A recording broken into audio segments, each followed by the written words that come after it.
comunicación. Estamos todavía medios como complicados con este nuevo panel que nos puso la radio Musicop, un panel interactivo, pero que se ve muy bien ahí. Saludamos a los controles ahí, a Marcelo y a todos los chiquillos que hacen posible esta transmisión. Bueno, y como dice Rodrigo Vera, sin más a lo que nos convoca. Y la verdad es que son muchas cosas las que nos convocan, por lo tanto hemos tenido que tratar de pensar muy bien cómo vamos a presentar este programa. Pero hay un hecho público y notorio que va a ocuparnos el primer bloque, que ha captado la atención de los medios nacionales e internacionales y que, a mi pesar, lamentablemente involucra al ejército nuevamente. Digo a mi pesar porque el ejército es una institución muy querida para mí, y bueno, estamos en esa ahí. Incluso tengo de fondo los perros que aúllan de pena y de dolor por el tema que vamos a tratar, ¿no? Rodrigo, te dejo la introducción del primer tema que dice relación, ustedes ya intuirán, con la marcha en Putre y todas las consecuencias que esto acarrió, pasando por el RUF, por la RUF y la prevención que hubo con ampliar la justicia militar para que juzgue a civiles en determinados casos. Quiero sobre este punto decir de que la justicia militar, con las últimas modificaciones legales actualmente, solo puede conocer y resolver causas en que únicamente están involucrados uniformados. No tiene competencia para juzgar a civiles. Y esto es importante por lo que vamos a ver en el caso de los conscriptos de Putre de Arica, donde el Ministerio Público quiere intervenir y el ejército se ha planteado firme, en el sentido de que corresponde resolver a los tribunales militares, pese que ya la Corte Marcial dio un paso más adelante hoy día y dijo de que iba a nombrar una ministra en visita extraordinaria de la Corte Marcial de Ejército, Fuerza Aérea y Carabineros, que es la ministra Jenny Buck, su presidenta. ¿Quieres hacer la introducción sobre la cronología de la tragedia o lo hago yo, Rodrigo? Ya, no, le doy nomás y, digamos, igual la idea es tratar de decir cosas que en realidad no se han dicho, porque sobre esto se ha hablado mucho. Y en general lo que gobierna la materia es la ignorancia, como siempre en Chile, el desconocimiento, porque todo hoy en día opinan, hablan. Y yo digo, realmente, ¿quién sabe de justicia militar? Para que opinen. Porque de partida es algo que nos enseña en las universidades, que uno lo aprende en la práctica, en el caso de nosotros, porque fuimos fiscales militares. Uno aprende haciendo, digamos. Esa es la realidad, con la experiencia. Yo he conocido re pocos abogados que realmente conocen el tema de justicia militar. Abogados me refiero que no han estado en las Fuerzas Armadas, entonces llega un tema complejo, enredado, pero vamos con eso. Han pasado hartas cosas, de hecho, desde que no hay programa, este programa, mataron 3 carabineros y los quemaron, digamos, así, y parece que eso ya se olvidó, como era esperable, ¿no? Como que ya no es tema. Un episodio que ni siquiera había ocurrido en los momentos más duros del gobierno militar, había ocurrido una situación así. Aquí no se le ha tomado mucho el peso, o sea, ni siquiera el frente de Manuel Rodríguez se atrevió tanto. Ellos hacían atentados, hacían ataques, qué sé yo, emboscadas, pero ni siquiera a ellos se les hubiese ocurrido quemar a 3 policías que ya están muertos. Ahora, con respecto al tema de Putre, Y antes que toques Putre, perdón, Rodrigo, efectivamente, la muerte de la muerte de los 3 funcionarios policiales, que todo el mundo lloró, y no era para menos, porque efectivamente tú lo dijiste bien, ¿eh?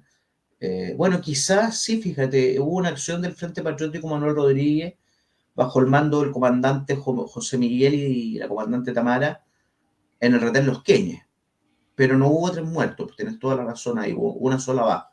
Y aquí fue distinto porque hubo premeditación en orden a dar de baja a estos 3 carabineros de una forma tan alevosa, que ya todo el país sabe, ¿no es cierto?, que le dieron muerte y los metieron en el pick-up de la camioneta y lo incendiaron, mandando un claro mensaje a estos terroristas. Lo que sirvió de paso para reactivar las RUF, que es otro tema, las reglas de uso de la fuerza, y la discusión sobre la justicia militar aplicable a civiles. Entonces, claro, sí. Y digamos, los Queñes, que ese día, obviamente todos se acuerdan de los Queñes porque fue donde hubo un muerto, pero en esa oportunidad hubo 4 retenes que se atacaron. Yo conocía más de cerca el caso de Pichi Pellagüez porque estaba en la zona de Malleco, donde yo era fiscal militar, que también lo atacaron, pero ahí no hubo fallecidos. De hecho, en Los Queñes el propósito original del frente era solamente quemar, atacar, hacer un acto de propaganda armada.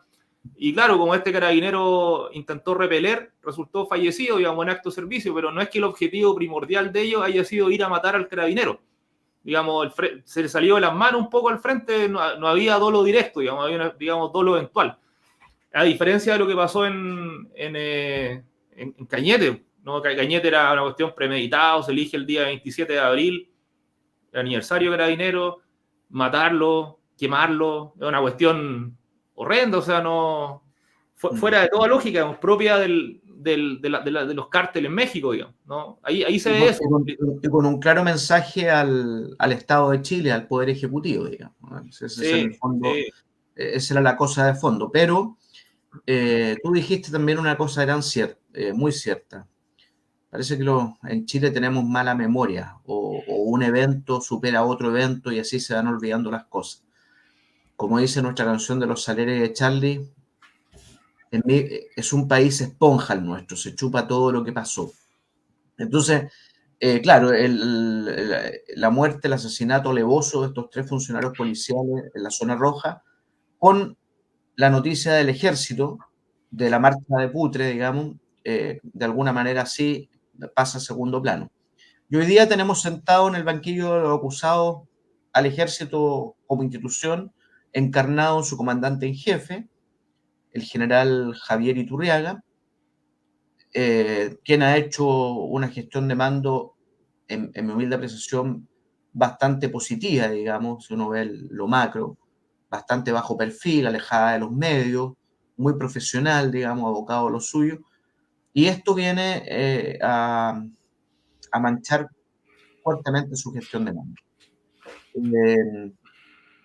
Veamos lo que pasó en Putre, digamos. Claro, el 27 de abril, de hecho, mira, el mismo día del asesinato de los carabineros, se realiza una actividad de instrucción propia, digamos, de una campaña inicial con reclutas recién acuartelados y fallece un soldado con cripto, que después se estableció que era hasta ahora, digamos, por un problema cardíaco. Y a raíz de eso surgen otra serie de cuestionamientos, de irregularidades que se habían producido. O sea, incluso está de consumo de alcohol por algunos instructores. Se habla de que no tenían los elementos adecuados. Y el ejército, yo creo que hay un problema digamos, de cómo enfrenta las crisis, ¿no? Y por eso ahora se está incluso pidiendo el retiro por algunos actores políticos del general Iturriaga.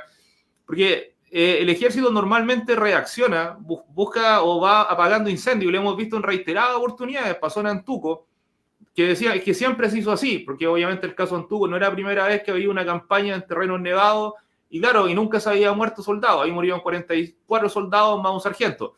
Cuando ocurrió el año 2019 la matanza en la escuela de caballería blindada en Iquique, donde un soldado con problemas de salud mental decidió matar a los instructores, hubo 3 personas fallecidas, que él también luego se quitó la vida. Dijeron, es que nunca había pasado esto, entonces a los soldados no les hacíamos exámenes psicológicos para ingresar. O sea, le pasaban fusiles, ametralladora, y ningún soldado tenía examen psicológico, solamente el personal de planta, los que ingresan, digamos, como suboficiales u oficiales. Y ahora, nuevamente surge el cuestionamiento de que no se hacen exámenes de salud por altura geográfica. La gente que trabaja, por ejemplo, en la minería, de 3.000 metros sobre el nivel del mar hacia arriba, le hacen exámenes. En el ejército no se hace, ¿no? Digamos, y un tema. Entonces, tiene ese problema el ejército que siempre va buscando cómo apagar incendios, y comunicacionalmente la crisis no se ha llevado bien. Si uno recuerda lo que ha estado pasando con esto, se ha estado reaccionando por goteo. Es decir, el primer día anuncian que llaman a retiro a un capitán, o sea, no llaman a retiro, lo relevan, o sea, lo cambian de funciones a un capitán y a un comandante, un teniente coronel. Al día siguiente, un teniente, unos sargentos, unos cabos. Y hoy día hablan de un coronel y un general. Entonces, o sea, de hecho, ya se le llamó a retiro. Hoy día, sí, claro, se les pidió, se le llamó a retiro, se les puso la baja y ahora procede, según leía en la tercera, que el general Iturriaga, digamos, le pide al presidente que haga efectivo el retiro porque el presidente que la República es la autoridad que tiene facultades para ello. Se Entonces, trata del general comandante en jefe de la sexta división Huamachuco, no, de la Iquique, sexta sexta división división con asiento en Iquique. con asiento en Iquique, el general Sí. Rubén Castillo. Yo lo lamento mucho por el flaco Castillo. Castillo era subteniente cuando yo fui capitán fiscal militar, cuando partí mi carrera de fiscal militar acá en Osorno. Y la verdad, un hombre con mucho carisma, muy profesional, es la opinión que yo tengo, digamos, experto en el área de inteligencia, y algo falló, ¿no? Así es que lo lamento por él. Y también al coronel, no recuerdo el apellido del coronel, pero que era el comandante Silva. el coronel Silva, que era el comandante de la brigada. Entonces, en ese sentido, sí tiendo a encontrarte razón, porque la verdad es que una de las primeras medidas del general Cheire, que era el comandante en jefe de la época para la tragedia de Antuco, fue, por responsabilidad de mando, llamar a retiro y relevarlo del mando inmediatamente al general Rodolfo González Palanec, Mm. que fue jefe mío como juez militar. También una excelente persona que ninguna responsabilidad tenía en lo que hicieron los descriteriados del regimiento de Los Ángeles. Pero sí, le tocó la baja y esa es la respuesta común en estos casos. ¿Ah? Porque porque el poder político quiere ver rodar cabeza. Cuando hay un caso que captura la atención de la opinión pública y pareciera ser que por el contenido histórico del ejército está permanentemente en la lupa. Por lo tanto, y aquí yo hago una crítica constructiva, es decir, cuando el ejército no sale en los noticiarios, en los diarios, en los portales de noticias, está cumpliendo bien su papel, que es la regla general. De hecho, convengamos en que toda la ciudadanía, ante cualquier catástrofe, para combatir el terrorismo, por la inmigración en el norte, por la infraestructura crítica, le prenden velita al ejército para que vaya a cumplir su papel. Pero cuando pasan estas cosas, y hablemos ahí que Rodrigo Vera lo estaba desarrollando bien, que hubo una cadena de negligencia, que suelen pasar estas cosas cuando se trata con el recurso humano, ahí quieren catapultar al ejército y todos los políticos rajan vestiduras, ¿no es cierto? Y piden la cabeza del propio Iturriaga, que a mi modo de ver, nada tiene que responder en este asunto, se constituyó y ha hecho una serie de averiguaciones. En fin, la cosa está muy compleja. La cosa está muy compleja en este Mira, sentido. yo quería, porque aquí lo que me sorprende también es que, porque como esta cuestión, nuevamente, como todas las cosas, aquí en Chile se tratan izquierda versus derecha, ¿no? Gobierno versus oposición, todo lo que dice Milei va a depender de... Milei dice que él quiere la Antártica, pero si la derecha chilena dice, mira, no es tan malo, ¿no? Si lo hubiese dicho el presidente Fernández, ahí sí.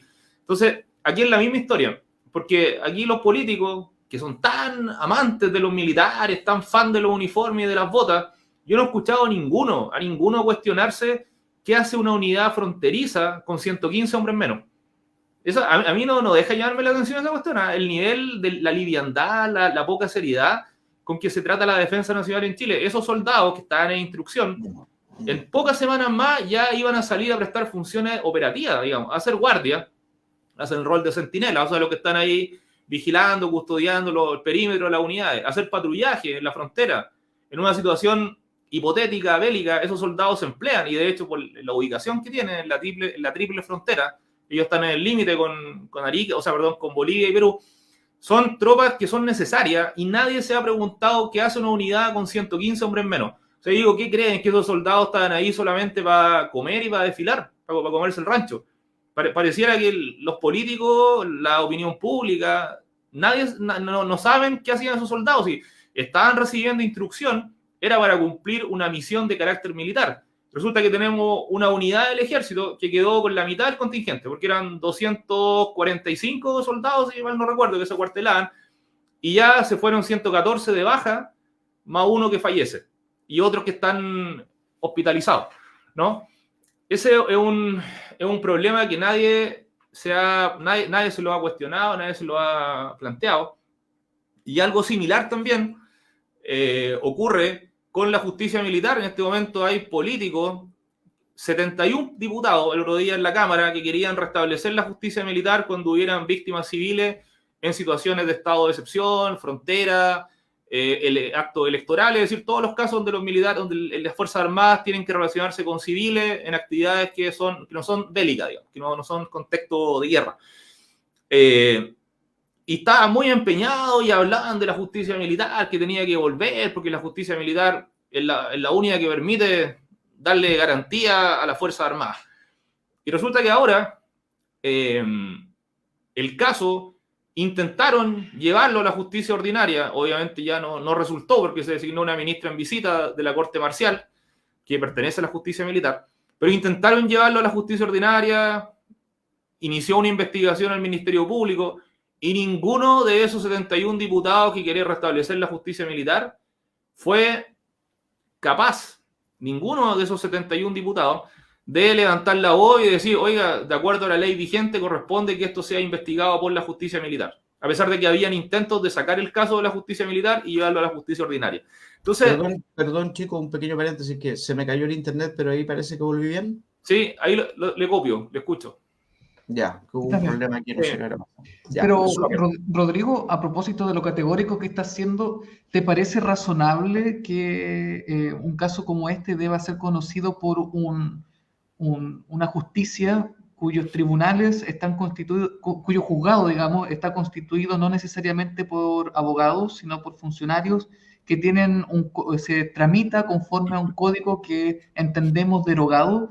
¿No es sensato mandarlo a la justicia ordinaria como cualquier chileno? Entonces habría que cambiar la ley, porque es la ley que tenemos, y de todas formas no va a ocurrir eso, porque en la práctica, en este caso en particular, como la Corte Suprema el día de hoy designó a una ministra en visita, que ella es civil, ella es ministra de la Corte de Apelaciones de Santiago, pero integra la Corte Marcial, es como la ministra Rutherford, digamos, es la sucesora de la ministra Rutherford. Claro. Entonces, ella es jueza de carrera del Poder Judicial, ella no pertenece a las Fuerzas Armadas, y ella hace el rol de fiscal militar y de juez militar. Es decir, ella, como todo ministro en visita, hace la etapa de instrucción, la investigación, luego acusa y luego dicta sentencia, digamos, de primera instancia, que es como los jueces de las causas de los ministros de las causas de derechos humanos, los ministros en visita. Ella va a tener la competencia completa, digamos, no solamente investigar, sino que también sentenciar. En el caso que haya que, obviamente, dictar, por ejemplo, una condena o absolución o sobreseimiento, lo que sea. Entonces, en el caso en particular, yo entiendo que si en Chile no hay ningún inconveniente en que haya gente indagada, condenada, incluso a penas altísimas por causa de derechos humanos, por ministros en visita, ¿por qué entonces no podría también un ministro en visita indagar este caso? Si lo queremos ver como un problema de derechos humanos, como se ha planteado, que aquí habría violación de los derechos humanos a los soldados, entonces yo no veo el inconveniente porque se le van a aplicar a este proceso las mismas reglas que se le aplican a todos los procesos de derechos humanos del periodo 73-90. ¿Ya? Con la única diferencia que esto no ocurrió cuando estaba vigente el sistema antiguo, sino que ocurrió estando la reforma procesal penal, digamos, plenamente vigente, porque no deja de ser curioso que se diga, bueno, que la ministra en visita va a investigar y va a dictar sentencia. Uno no se imagina un juez de garantía investigando y dictando sentencia, digamos. Yo creo que ese es como el punto de conflicto. Pero te digo una cosa, Juan Carlos, yo creo que está en la Constitución, quedó como norma permanente que cuando se hizo esta reforma que los tribunales militares seguirían funcionando para juzgar militares, digamos, de acuerdo a las normas propias de competencia, con incluso como fuente supletoria el antiguo Código de Procedimiento Penal hoy derogado. Pero fíjate que sobre este punto hay opiniones encontradas, porque cuando la ministra Romy Rutherford empezó, ustedes recordarán, empezó esta verdadera maquinaria judicial de procesar no a granel, sino que al 1000 por 1000 a cuanto militar de distintos rangos y grados se toparon en su camino por el tema de los viáticos, por estas malversaciones, chanchullos que se hacían con los viáticos, ¿no es cierto? Y fueron muchos a la palestra y fueron muchos procesados. Los mismos militares hicieron requerimientos para que los juzgaran los tribunales de la reforma procesal penal, porque era un sistema más garantista. Es decir, eran los mismos militares, algunos generales en retiro, otros activos, otros coroneles de distintos grados, que pedían ser procesados e investigados por la justicia civil, es decir, por los fiscales del Ministerio Público y por los órganos judiciales de la reforma, ya sea jueces de garantía o tribunal en lo penal. Y lo mismo pedían los procesados por derechos humanos. Entonces, de repente tú piensas, Juan Carlos, que esto es un atentado a la igualdad ante la ley, y puede que sí, en puridad, pero los mismos militares son los que ruegan ser juzgados por tribunales ordinarios civiles y no por los tribunales militares, que suelen ser bastante más draconianos en sus resoluciones. Sí, eso es muy cierto. De hecho, el general Martínez digamos, tenía severas críticas cuando él fue procesado y no pudo terminar su periodo como comandante en jefe. Ricardo Martínez criticó duramente la justicia militar, que no tenía derecho a estar con un abogado presente, no tenía derecho a guardar silencio, no tenía acceso al sumario, etc. Entonces, allí son las reglas que tienen. Aquí, por mucho que uno vea a los soldados con criptos como soldados, dice, pero son unos jóvenes. Bueno, pero el soldado, al momento que entra al regimiento, se convierte en militar. ¿Ya? El soldado no es menos militar que un general que lleva 40 años, así como una persona, una guagua que está recién bautizada, no es menos católica que el arzobispo Santiago, o que el obispo de Osorno. ¿Ya? Ambos son tan católicos, ¿no? La guagua recién bautizada y el obispo. Con los militares pasa algo similar. O sea, el general es militar, el soldado es militar. Son las reglas que tienen, son imputados o inculpados en este caso militares, que serían los instructores o los mandos, las víctimas, que serían los soldados, son militares, ocurrió en un acto de instrucción militar, o sea, una actividad del servicio. No hay motivo para que el caso pase a la justicia ordinaria. Si quieren que eso suceda, cambien la ley. En todo caso, creo que la garantía, en particular en este proceso, están dadas porque la que va a investigar va a ser una ministra civil, dentro de la justicia militar, digamos, como ministra de la Corte Marcial, pero ella es civil, como la ministra Rutherford. Yo pienso lo mismo, y aquí la mano puede ir bastante pesada, tanto sí que yo creo que los mismos inculpados deben rogar de que sea los tribunales de la reforma procesal penal quienes lo investiguen y no la justicia militar. Si hubo un hecho bien curioso este. Además, fuera de todas estas consideraciones jurídicas, que es lo que a nosotros nos convoca como abogados, yo quisiera también hacer una reflexión en torno a este punto, que es que todos lloramos y lamentamos cuando hay tragedia y pedimos que crucifiquen a los culpables. Yo no estoy con esto justificando bajo ningún punto de vista al imprudente, al temerario, y sobre todo tampoco estoy justificando que hay la falta de diligencia o cuidado en una entidad como el Ejército, que tiene una posición de garante respecto de los conscriptos de información y de su personal en general. Pero sí, esa es una cara de la moneda. Y la otra cara de la moneda es que nosotros, como país que tiene siempre una hipótesis bélica de conflicto tripartito, digamos, el teatro norte-sur, ¿no es cierto? Necesitamos soldados, aunque suene un poco, para aquellos que no conocen la vida militar, esto que voy a decir puede sonar fuerte, pero quienes servimos en el ejército y conocemos los procedimientos y lo comparamos con otros ejércitos como el de Estados Unidos o otras latitudes, aquí no se pueden formar soldados de mantequilla.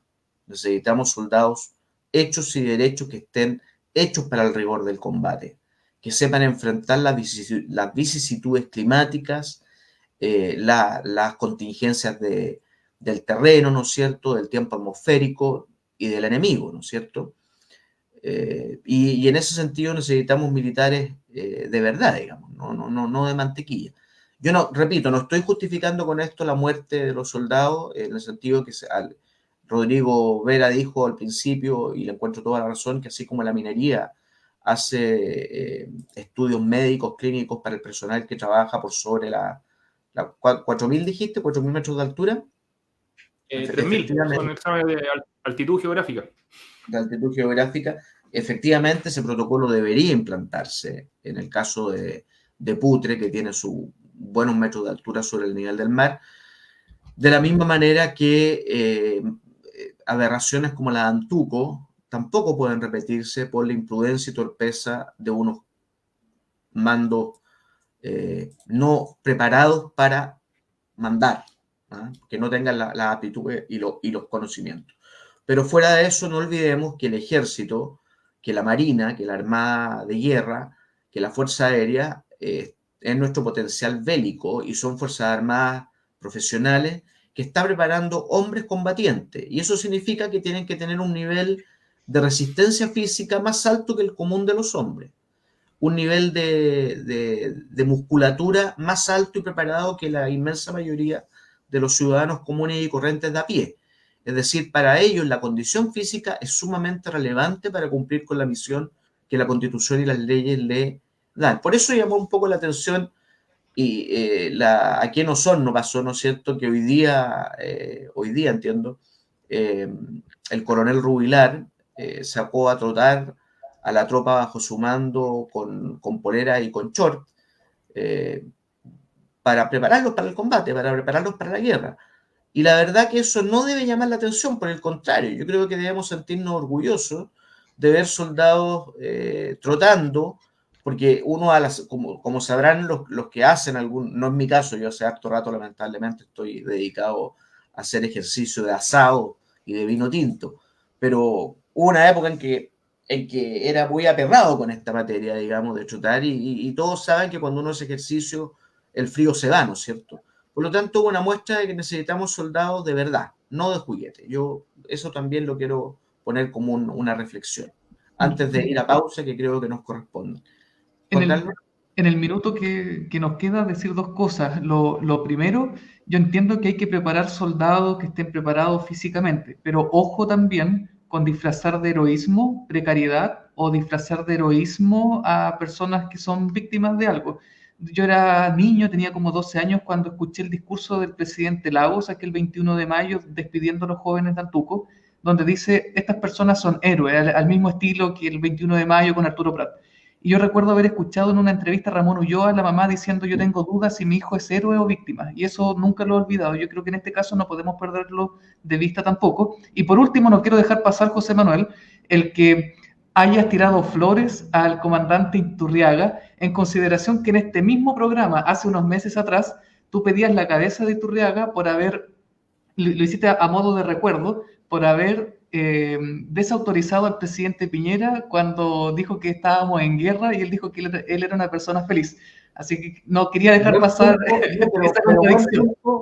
Pero buen punto que trae esa colación, porque efectivamente en la mentalidad castrense que yo tengo, mal que mal vengo de familia militar, partiendo por el general Baqueano, conquistador de Lima, para mí la verticalidad del mando es muy importante, y en ese sentido le hice una crítica al general Iturriaga porque me parecía que estaba a lo menos caricaturizando las expresiones de quién era el presidente de la República, el presidente Piñera.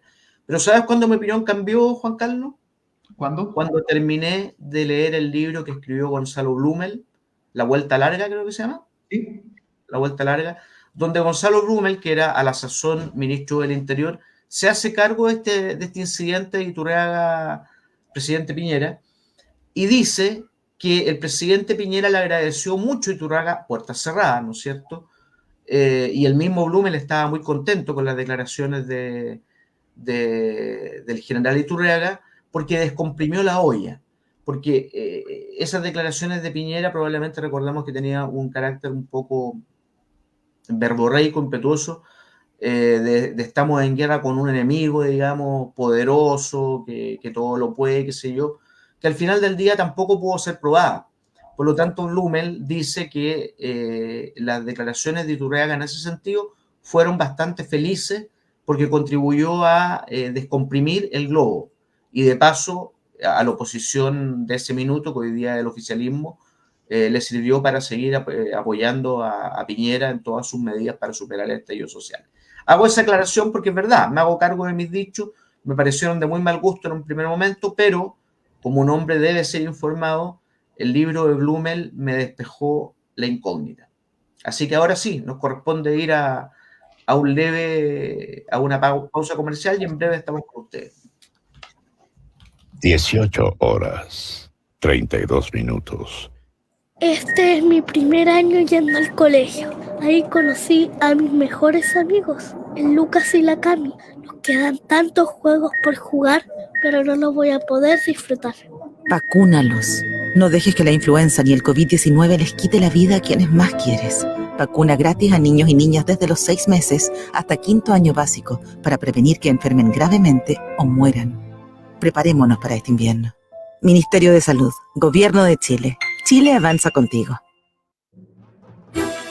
Baquedano y Claret Abogados, un estudio de abogados que ofrece un completo servicio profesional en las áreas penal, administrativo, civil y defensa ante el Estado. Experiencia atendiendo causas de alta complejidad e impacto. Baquedano y Claret, profesionalismo y resultados es lo que ponemos a su disposición. Baquedano y Claret Abogados. Nuestras oficinas en calle O'Higgins, 1271 Osorno. O visite la web baquedanoyclaret.cl. Neumáticos Osorno saluda cordialmente a su distinguida clientela e informa que tiene a su disposición una amplia variedad de neumáticos agrícolas de la prestigiosa marca Pirelli. Además, somos distribuidores oficiales para la zona sur de la marca Maxxis, donde encontrará la medida adecuada para su auto o camioneta. Neumáticos Osorno, ubicados en Maquena, esquina Ecuador, les entrega la mejor asesoría, servicio y precio.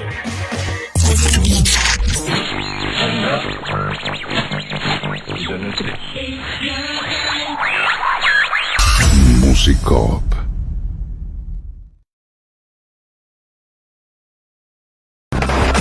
CLG. Musicop. Tu primera FM en el sur de Chile y la segunda en el país. Purranque FM, una comuna en sintonía. CLG Radio, la casa donde viven los clásicos. Canal 21, televisión por cable y Noticiario Sur. Son medios de comunicación de CLG Multimedios. CLG Multimedios. Búscanos en redes sociales, descarga la app y llévanos a todas partes. CLG 243505 642 235100.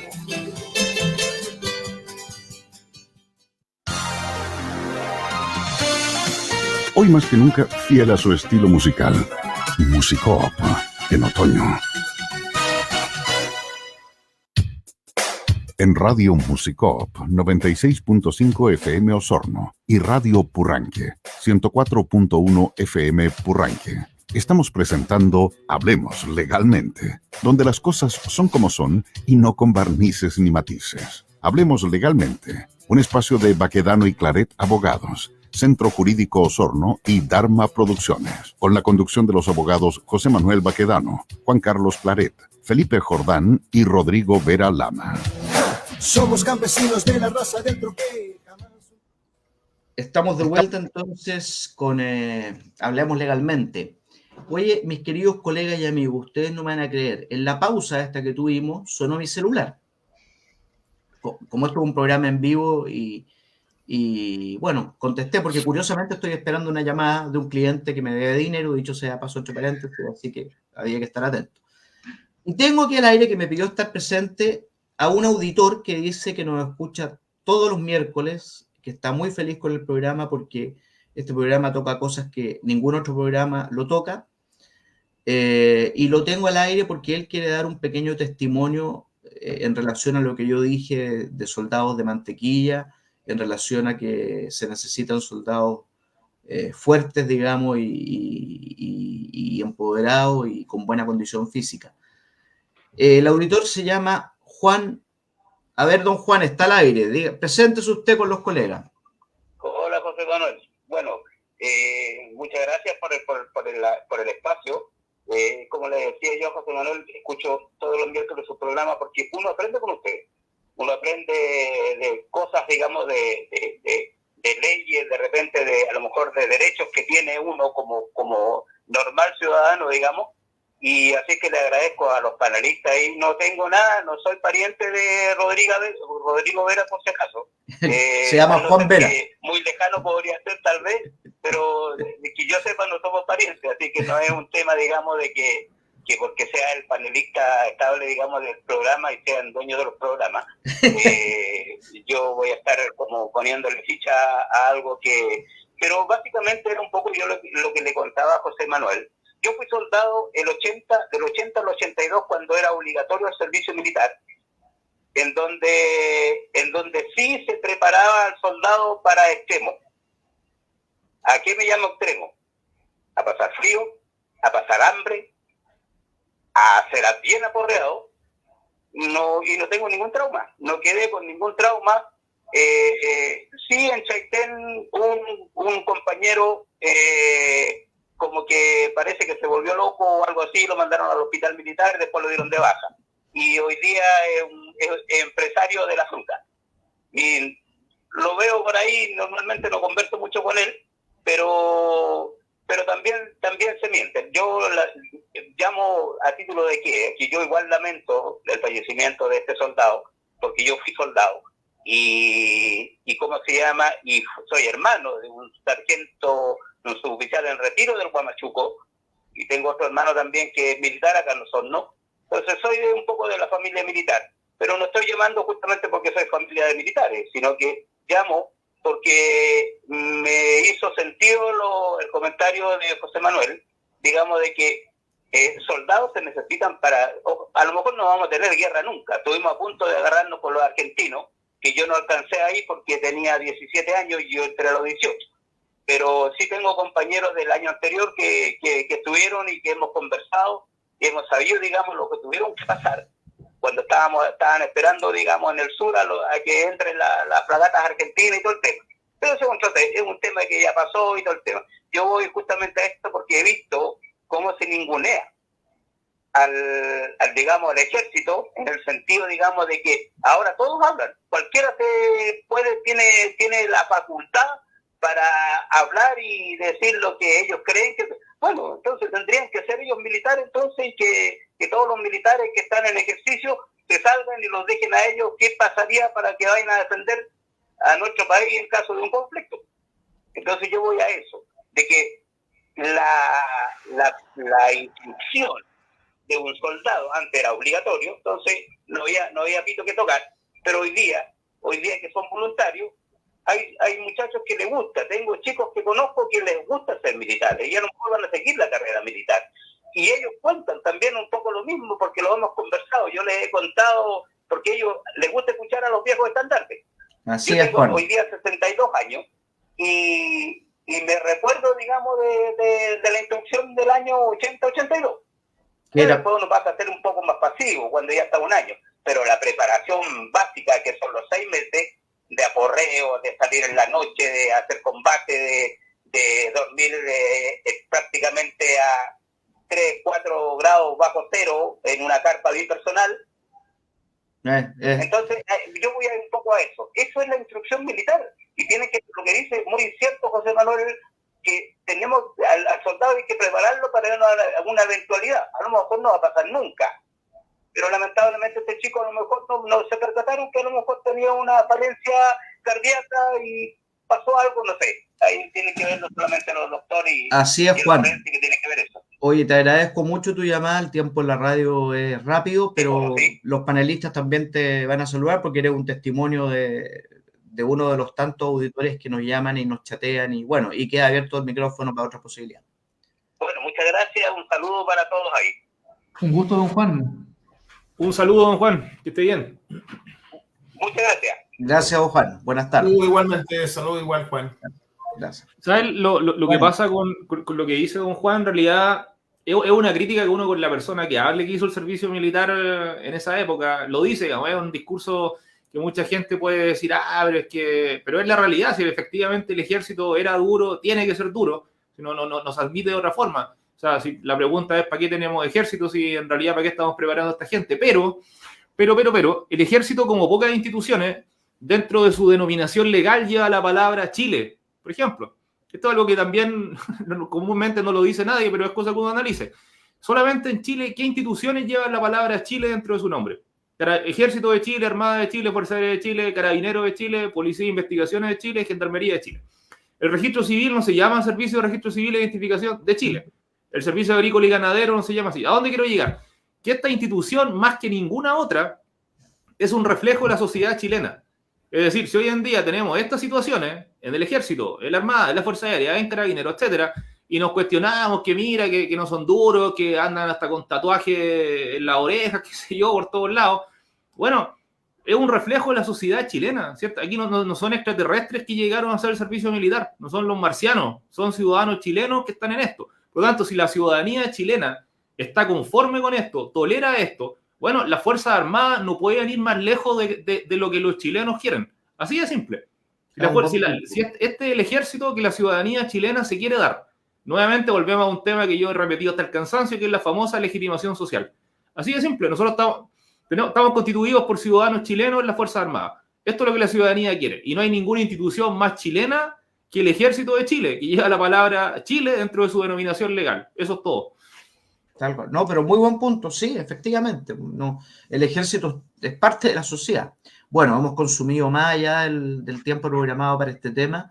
No es el único tema que está en carpeta. Felipe y Juan Carlos también tienen su sorpresa, su carta bajo la manga. No sé quién de los dos quiera partir ahora. Felipe. Sí, no, bueno, el poco espacio que nos dejaron, gracias. No, está bien, no, está interesante, y estuvo interesante esto de interactuar con un radio escucha, ¿no es cierto? Un auditor, que eso nunca lo habíamos hecho. No, y después, fíjate, a lo mejor vamos a habilitar un micrófono, porque en realidad fue una llamada. Yo no suelo contestar números desconocidos, pero estaba esperando una llamada, así que se dio la coyuntura.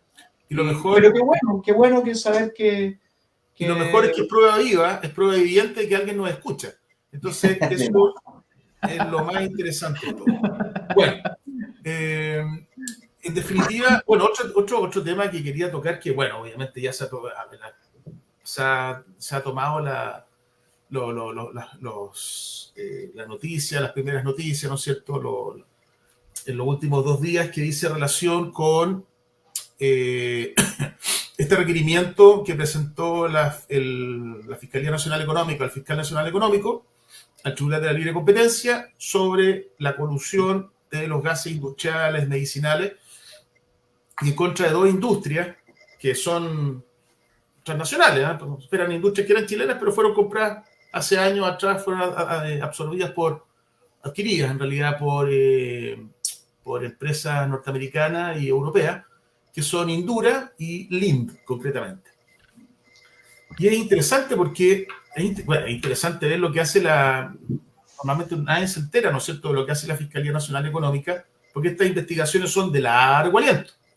¿Ya? La investigación que se hizo ahora da cuenta de la concertación, es decir, ponerse de acuerdo 2 empresas de un mismo rubro, para 2 empresas que son importantes, tienen una presencia no monopólica, pero muy potente en el mercado. En este caso, estas 2 empresas ocupan el 70%, ¿no es cierto?, de las empresas que surten de gases industriales. Y eso es lo otro, que nadie sabe para qué. Uno siempre ve el camioncito en la calle y dice Indura, y ve unos tubitos, y realmente uno va al hospital, o ha ido al hospital o a la clínica, y cuando está hospitalizado o va a ver a alguien hospitalizado, ve el tubo de oxígeno, ¿no es cierto? Y dice, pero no solamente los centros de salud ocupan el oxígeno, que también ocupan, ¿no es cierto?, nitrógeno líquido, ¿no es cierto?, medicinal, para, en definitiva, conservar, ¿no es cierto?, la sangre, para quemar ciertas enfermedades a la piel, etc. Sino que industria de alimenticia. Por ejemplo, en el tema de que yo no sabía, por ejemplo, el tema de las leguminosas. La industria de la celulosa, lo utilizan estos gases para blanquear el papel. La minería, ¿para qué hablar? Toda la minería utiliza nitrógeno, no me acuerdo qué tipo de proceso. ¿Ya? Entonces, es harto el mercado. Y la Fiscalía Nacional Económica lo que dice es que estas 2 empresas, entre fines del 2019 y fines del 2021, o mediados del 2021, se coludieron, se pusieron de acuerdo para, en definitiva, repartirse el mercado, el mercado, ¿no es cierto?, que les acabo de mencionar, de los que requieren estos gases. y lo que ellos mismos dicen, hicieron acuerdos de caballeros, se juntaron y eso es lo más entretenido todo. Porque los gerentes generales de estas dos empresas se juntaron en un café, en el Café Tabelli de Santiago, en noviembre del 2019, a tomarse un cafecito. Era el gerente de Indura y los dos gerentes de Lind, y se repartieron la torta. Dijeron, ¿sabe qué? Vamos a hacer un acuerdo de caballero. Ahí le pusieron varios nombres, ¿no es cierto? Digamos, felices, juntos de la mano, qué sé yo, no sé, varias cosas. Y en fondo ese acuerdo era, señores, sabe que si usted tiene un cliente, yo no me voy a meter con ese cliente. O si usted está en esta zona del país, yo no me voy a meter en esa zona del país, usted se queda ahí. Y obviamente esto es una afectación a la libre competencia espantosa. Y lo entretenido cuando uno parte leyendo esto es cómo diablo se enteraron de estos detalles tan jugosos que se juntaron el 19 de noviembre en el Café Tabelli entre Talos de Taruar. ¿Por qué? Porque empezaron a apretar, a investigar y concretamente apretaron a los ejecutivos de Lind y ellos junto a la empresa, que es transnacional, se sometieron a este reglamento, capítulo de la delación compensada. Es decir, se pusieron a hablar, a cambio de que no los metan presos y que no les apliquen multa. Pero obviamente la otra parte, la que fue delatada, es la que va a asumir en definitiva todas las penas del infierno y que efectivamente Indura, lo que se está pidiendo en contra de ella, es una pena altísima. Imagínense, una multa de $39 millones en contra del gerente, el ex gerente, porque ya lo echaron, cuando se está puesto ya lo echaron hace tiempo ya. Al ex gerente están pidiendo $114.000 de multa. Además, después, si lo condenan, la Fiscal Nacional Económico tiene que querellarse necesariamente en contra de él y las penas van de 3 años y un día a 10 años. Y además, después más encima, los perjudicados, que en este caso son todos los, por ejemplo, los hospitales. Dos ejemplos. El hospital, y esto es la cosa más espantosa, cuando estábamos comenzando la pandemia, cuando estaban todos los tipos boqueando, ¿no es cierto?, en los hospitales y se necesitaba oxígeno, estos gallos dijeron, oye, pero ¿sabes qué? Es el momento de que subamos los precios. Y subieron un 40% el valor del oxígeno para los centros asistenciales. Y un ejemplo que era el Hospital Félix Bulnes en Santiago, llamó a licitación porque se terminó la licitación que tenía con Indura. Llama a licitación y ¿quién cree usted que participa? Indura, que ofrece 250 millones por el nuevo contrato, y Lind ofreció 141 millones por ese nuevo contrato. Obviamente, el hospital le adjudicó a Lind el contrato. Y apenas se lo adjudica, el gerente de Indura llama por teléfono al gerente de Lind y dice, oye, hermano, ¿en qué quedamos? Nos juntamos, dijimos que íbamos a un acuerdo caballero. Ah, compadrito, disculpa, no se preocupe. ¿Y qué hizo Lind?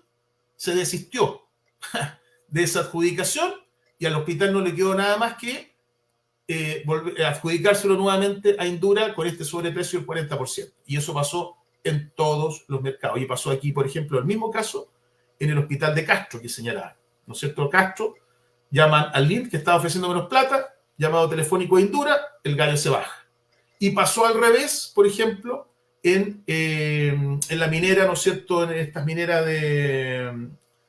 no me acuerdo cómo se llama, que es la de los Ludwig, Antofagasta Minerals. Ya, ellos tenían contrato con Lind para suministrar, no me acuerdo qué gas, y tenían que poner un estanque muy grande. Llaman a licitación y se lo adjudica Indura.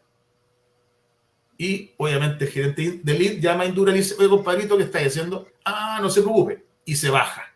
Y se queda Lind con el contrato. Y así se replicaron estas cosas. Bueno, pero respetaron, entre comillas, el pacto de caballero. Respetaron, pero o sea, ni siquiera de que ya yo no voy a participar. Lo que ellos participaban, se adjudicaban y después se bajaban. ¿Te fijas? Después del llamado, eso es lo más espantoso.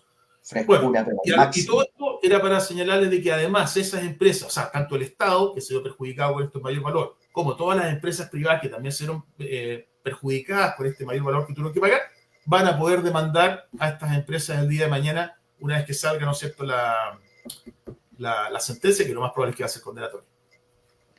Felipe, ¿me escuchan? Te escucho. Ah, súper. Mira, igual sobre lo que tú señalas, varias cosas, porque claro, uno, en primer lugar, yo no sabía eso de los gases industriales, dije, ¿qué será este mercado? Interesante. En segundo lugar, tampoco uno está consciente de que aparte de Ángel Valencia, en el país existe otro fiscal nacional, que es el fiscal nacional económico de Chile. No, mentira, Rodrigo. Es el fiscal nacional económico, y el fiscal nacional económico tiene larga data, digamos, cuando uno estudia en las escuelas, de que vino la misión Kleinsack, que fue una comisión de economistas que el presidente Jorge Alessandri, el hijo, trajo de Estados Unidos. Pues bien, esa comisión tuvo como efecto que Chile generara normativa respecto a la protección de la libre competencia, y ya en el año 59, es decir, hace más de medio siglo, el país está familiarizado con una institucionalidad más o menos robusta respecto a la libre competencia. Antiguamente, hasta el año 2009, el fiscal nacional económico era designado por el presidente de la República. En tiempos de dictadura se modificó para que sea una persona de confianza del presidente, y sin embargo desde el año 2009 se elige por alta dirección pública. No puede ser removido de su cargo sino por decisión del presidente aprobada por el Pleno de la Corte Suprema.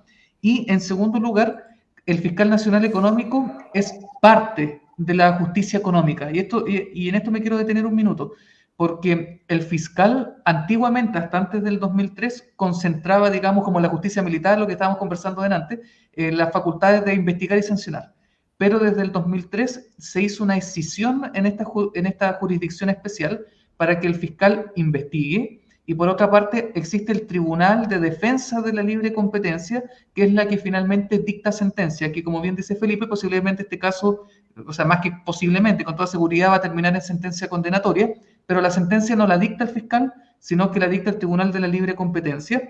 Y para llevar adelante su investigación, y esto es importante porque esta fue una modificación hecha el año 2009, se homologa al fiscal económico con las mismas prerrogativas de la Fiscalía del Ministerio Público, y el Tribunal de Defensa de la Libre Competencia se homologa como juez de garantía.